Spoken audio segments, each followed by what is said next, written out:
Welcome to Withum's Managing Partner Interview Series, where we delve into expert management strategies with managing partners and law firm leaders who are making innovative and creative waves in today's law firm industry. Our series is hosted by Rebecca Stidham, a partner and team leader of our law firm services team.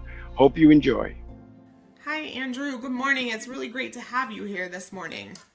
Hi, good morning. Nice to be here. Great. So, you are our first managing partner for our interview series in collaboration with Withum. And I'd like to get started this morning. Just please introduce your firm to us. Location, size. I'd like to know a little bit more about your area of practice.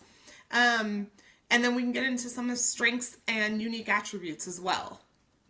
Sure, I appreciate that, and it's an honor to be the first. So thank you for that. We're Tannenbaum, Helpern, Syracuse, and Hirschtritt. We are New York City-based general commercial law firm. We have a little under 60 lawyers here, and we have 8 distinct practice areas. They are my own practice area is management side employment law practice, corporate M&A, commercial litigation, intellectual property, commercial real estate, construction, investment management, which is representing all kinds of funds, hedge funds, private equity funds, fund formation and compliance, and our trust and estates practice and estate litigation group. We've been around since 1978, and happy to talk more about our firm. And you guys are primarily located on the East Coast, is that correct? Yeah, so we have one physical office here in New York City. We have clients not only all over the country, but all over the globe, as many law firms do. We have a number of lawyers who, are in other states, but our only physical location is in New York City. Yeah, when I was first introduced to you, I was very excited about having you in my Rolodex because, as you are, I'm sure, abundantly aware, employment law has just the issues with employment law were numerous prior to COVID, but since COVID, I mean, that's an area that we see law firms doing a lot more work in, but also like our other clients, just there's such a great need in that space. And so I'm sure that you guys have been exponentially busy in that space over the last several years. For sure. So I started that practice probably about 25 years ago here, and we're now 8 lawyers in the practice group. It has grown significantly, starting really with the Me Too movement. Right. That really was, I think, a triggering event for so many companies to recognize the importance of understanding employment laws, how to navigate them, how to mitigate and manage your risks associated with having employees. And obviously, since then, both the regulatory environment, the political environment, and then certainly COVID, the laws just keep coming fast and furious. And it's just a far more complex world to be an employer today. Yeah, absolutely. I mean, there's a tremendous need for the services that you and the other lawyers at Tannenbaum provide in this space, undoubtedly. What sets your firm apart from other firms of your size? Anything particular of note that you guys really excel in that market space with? I think what makes us really different than many of our competitors or other law firms is that for a firm our size, under 60 lawyers, to have 8 distinct practice groups, all related commercial areas, is very different. Most firms our size have 2, 3, or 4 practice areas, not 8. And as a result of the depth and breadth of our different practices, we are able to almost be a one-stop shop for many companies for all of their commercial legal needs and their principals. and executives. And that, I think, is something that really has been in place for many, many years now at our firm and has allowed us to sustain a level of success when many other firms our size either went under, were merged into larger law firms, and it is unique about us. We enjoy being in that size. You know, we're very entrepreneurial. There's no bureaucracy, red tape. We make decisions quickly, and it's, you know, it creates a really wonderful environment for our people. That rings so true. You know, I do a lot of work in the professional services space, and when our clients can go to one place for all their needs, it truly is just such a value add. You know, as you know, executives and managerial staffs and are just so busy. You know, they wear many hats. So when they can go to one service provider for all their needs, it truly is, I think, a fantastic advantage over other firms in that space.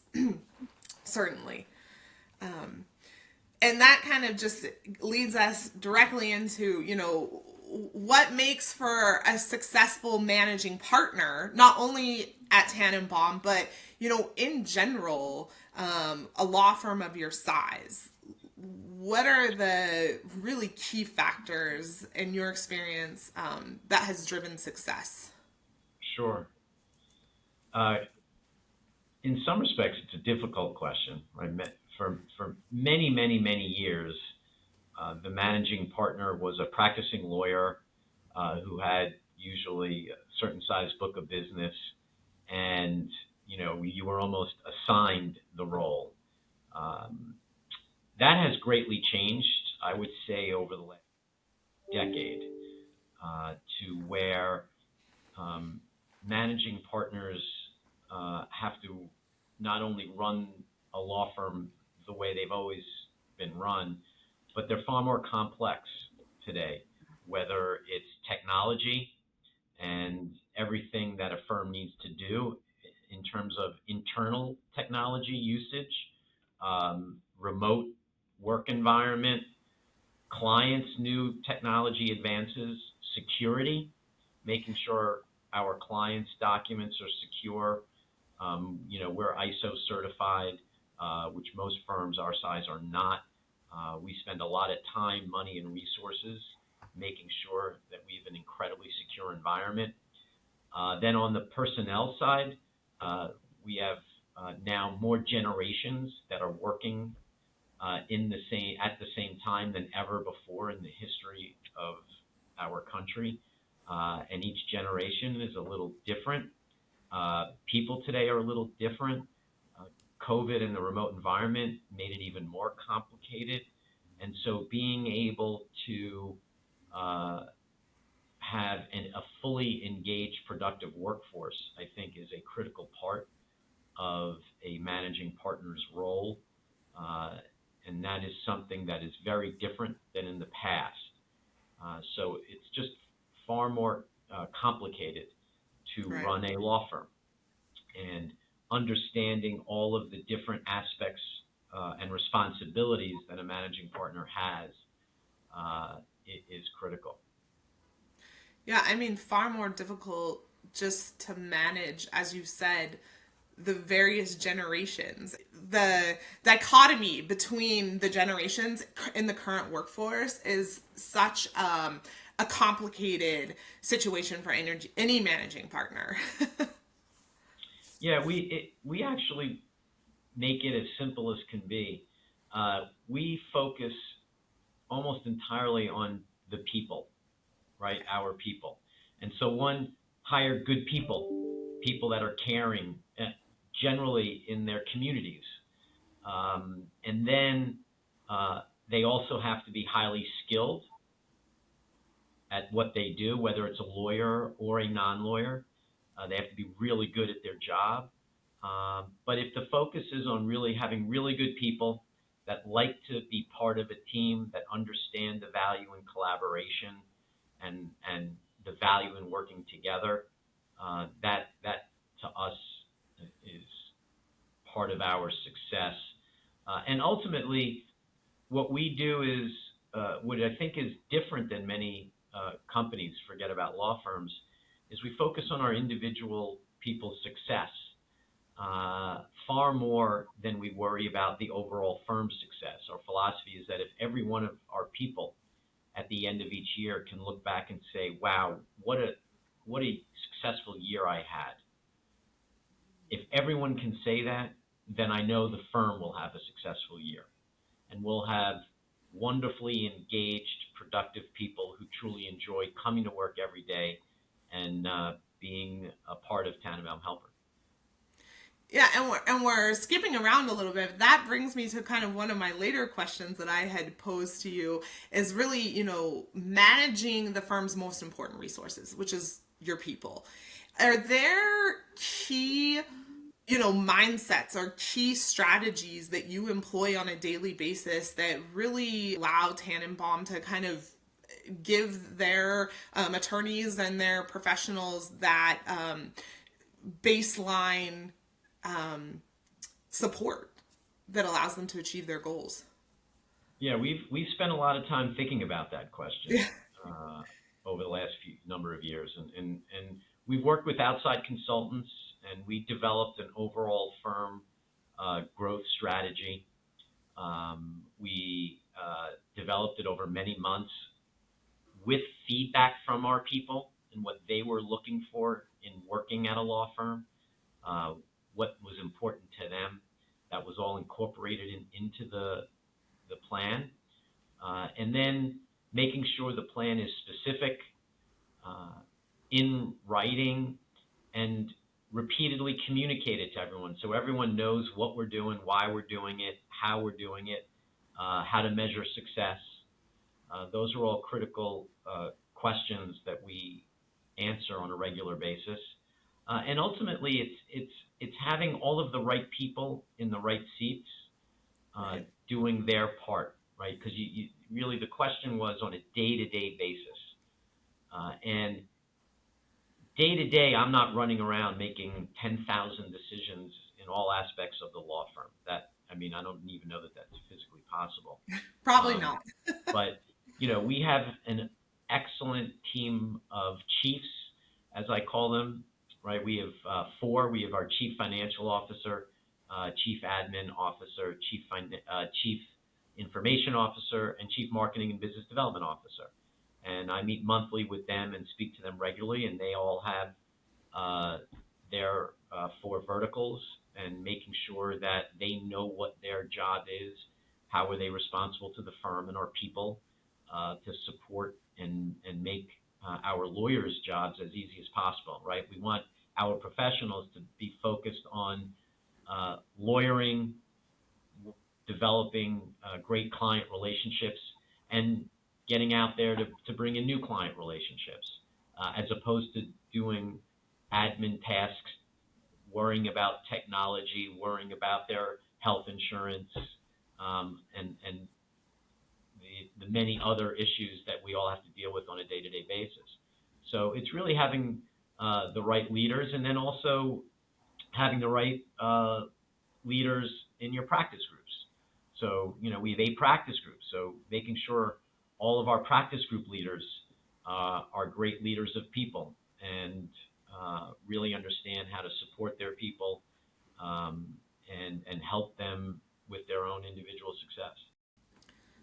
Yeah, that's fantastic. And I think just the being able to come in, right, and fill the managing partner role and not getting stuck in the detail, the tiny details, right? The day-to-day details allows you to really focus on managing a successful firm when you know that those day-to-day details are going to be masterfully handled by the people that you've put in positions to handle those details. And I think that's something that just allows any managing partner, right, to take a deep breath and really focus on, like you've stated, the overall strategy and the overall firm health and which is ultimately, what makes everybody successful at the firm as well. Yeah, I think a key is knowing who to delegate tasks to.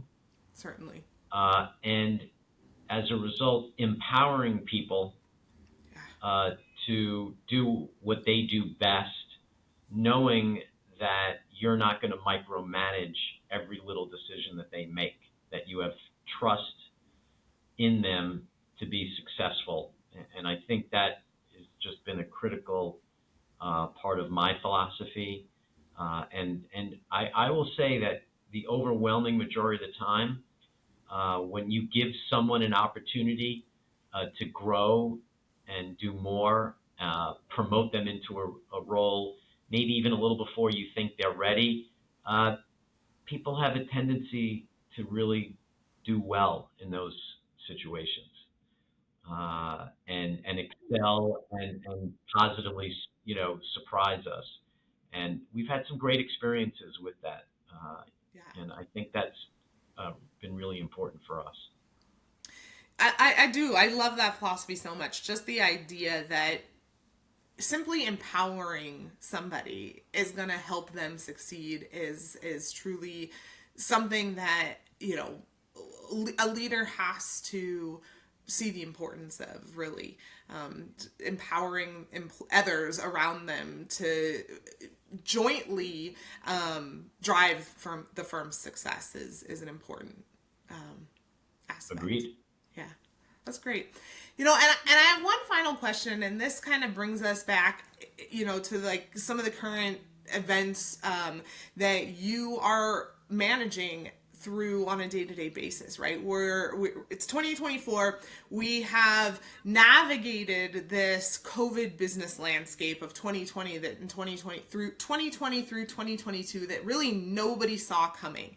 And it really did change, I think, how managing partners or just management in general, right, are running business on a day-to-day basis. And is there something important or more challenging that you are continuing to work through, really, in this like post-COVID landscape, where it was kind of like the wild, wild west there for a couple years, especially in professional services?